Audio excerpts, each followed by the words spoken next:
का हर क्षण निर्णय का क्षण होता है। प्रत्येक पद पर दूसरे पद के विषय में कोई निर्णय करना ही पड़ता है और निर्णय अपना प्रभाव छोड़ जाता है। आज किए गए निर्णय भविष्य में सुख अथवा दुख निर्मित करते हैं, ना केवल अपने लिए, अपने परिवार के लिए भी, आने वाली पीढ़ियों के लिए भी।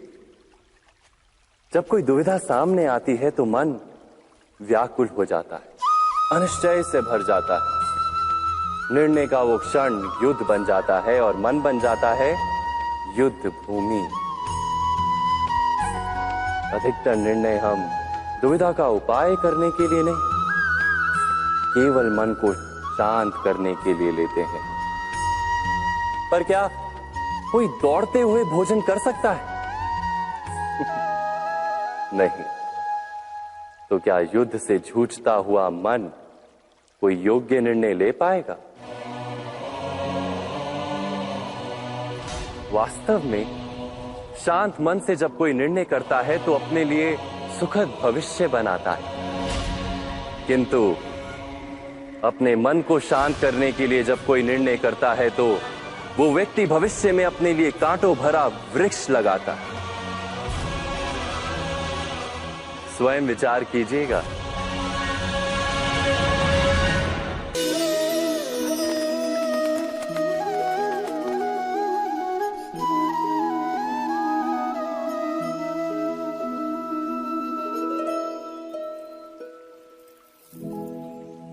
निर्णय के क्षण में हम सदा ही किसी अन्य के सुझाव, सूचना, मंत्रणा या परामर्श को आधार बनाते हैं और हमारे भविष्य का आधार हमारे आज लिए गए निर्णय के ऊपर होता है।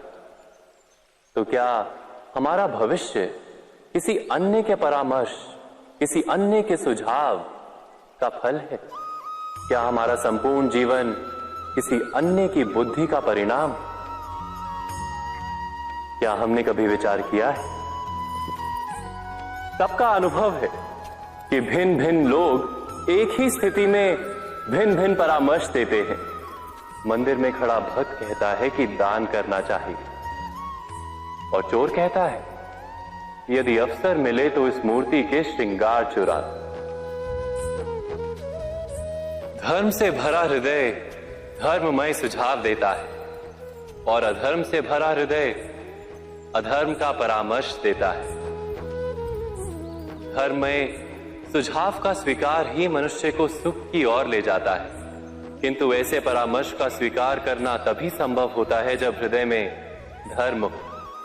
अर्थात किसी का सुझाव अथवा परामर्श स्वीकार करने से पूर्व स्वयं अपने हृदय में धर्म को स्थापित करना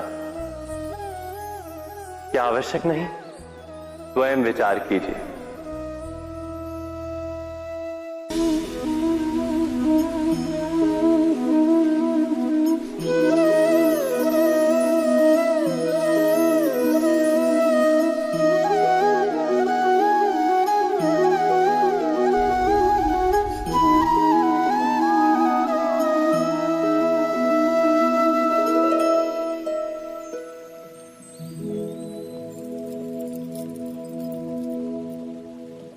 भविष्य के आधार पर सब आज का निर्णय लेना चाहते हैं।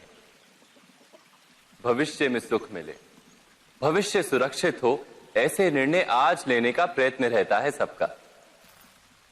आप अपने जीवन को देखिए, क्या आपके अधिकतर निर्णय के पीछे भविष्य का विचार नहीं होता? और हो भी क्यों ना। अपने जीवन को सरल और सुखमय बनाने का प्रयत्न करने का अधिकार सबका है। पर भविष्य तो कोई नहीं जानता, केवल कल्पना ही की जा सकती है। तो जीवन के सारे महत्वपूर्ण निर्णय कल्पनाओं के आधार पर ही करते हैं हम। क्या निर्णय करने का कोई तीसरा मार्ग हो सकता है? विचार कीजिए। सारे सुखों का आधार धर्म है और वो धर्म मनुष्य के हृदय में बसता है। तो प्रत्येक निर्णय से पूर्व स्वयं अपने हृदय से ये प्रश्न अवश्य पूछ लेना कि ये निर्णय स्वार्थ से जन्मा है या धर्म से। क्या इतना पर्याप्त नहीं? भविष्य के बदले धर्म का विचार करने से क्या भविष्य अधिक सुखपूर्ण नहीं होगा? स्वयं विचार कीजिए।